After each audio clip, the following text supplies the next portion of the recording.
I think our defensive intensity picked up. We did a good job getting some stops. You know, Shelby always plays really hard, and they hung around, and we just couldn't.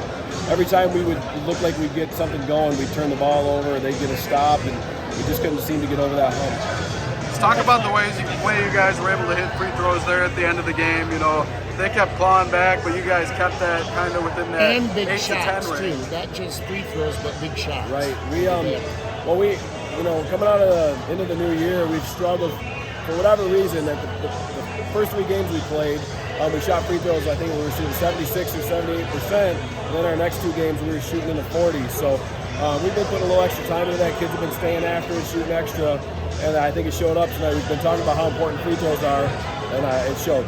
And I thought down the stretch, you guys hit just some key buckets. Well, when they came on. Well, when we did miss a couple of free throws, Rodney Brassfield actually got a couple of big rebounds and putbacks, and that was huge for us as well. And you probably talked about it, but I mean, you guys have obviously the big size advantage, but so many key second chance baskets in that stretch of the game. I mean, obviously, like I said, you guys have the size advantage, but obviously you guys did a very good job exploiting it.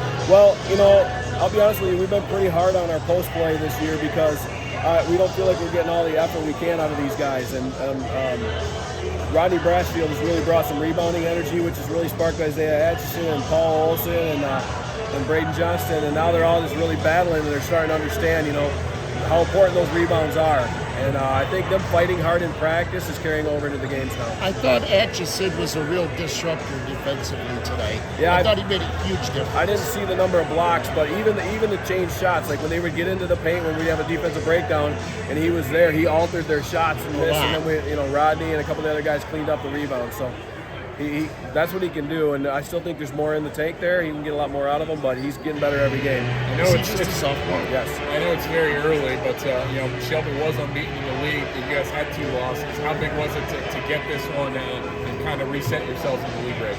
Well, I said this from the very beginning. You know, when we were doing our preseason reviews and things, I was always talking about that the league has a lot of parity this year. There's going to be a lot of close games. There's going to be a lot of even teams.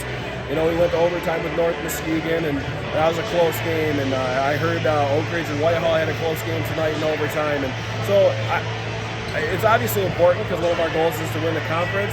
But I think it's too early to tell. A lot of things can happen. I don't think there's a bad team in our league this year.